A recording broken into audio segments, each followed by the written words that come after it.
What's up, guys, and happy weekend to all. Let's talk more about Murphy and the unspeakable tragedy of that fateful night on King Road. Could Murphy play a pivotal role in getting true justice for his beloved owner Kaylee and her friends, who factually let Murphy back inside around 5 a.m. but still did not call 911? Let's get into it. First up, at 4 a.m., we know Dylan was in her room and heard someone going up and down the stairs with a dog, and that also was when Dylan first opened her door and saw the masked intruder. For the next 10 to 12 minutes, we know there was a lot of activity going on around Dylan's room. We know there was a DoorDash delivery, which meant likely Xana out of her room during this time to get her food.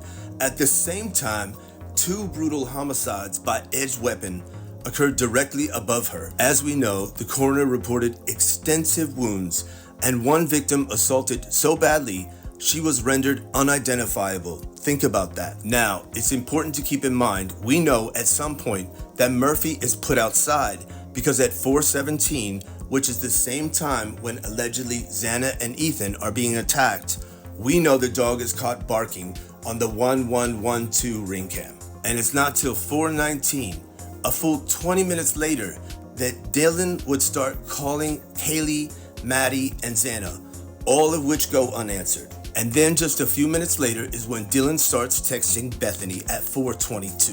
We know from Dylan's grand jury testimony that she witnessed a startling event, so she acknowledged the noise both above her and over in Xana's room. But in these texts does not mention anything of noise, like did you hear that, or is that Murphy outside barking?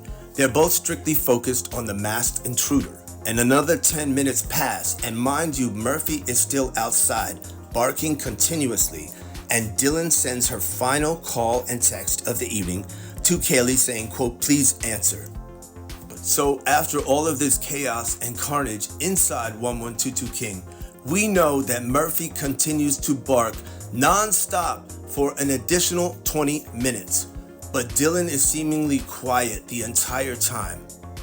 Then, shortly before 5, we know Murphy abruptly stops barking, and according to Ann and Brian, is because whoever was in the house let the dog back in. So the first question here is, who let the dog back in the residence? And whoever did felt safe enough to go do so. Also, does this tell us that any strangers or intruders had likely left the residence by that juncture? We know that Murphy was found in Kaylee's room unharmed and completely clean at noon that day, so that infers no contact with any intruders. But you are telling me that animal went up to Kaylee's room and stayed quiet for 7 hours later.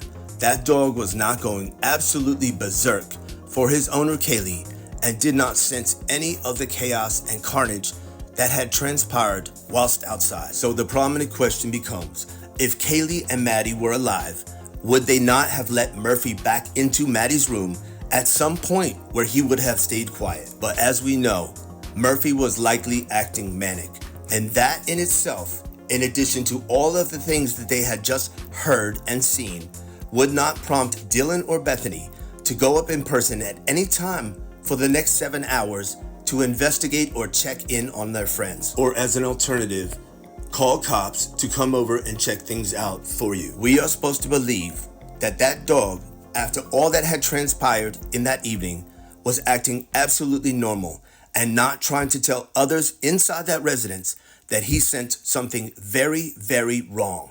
Make it make sense. Talk to me.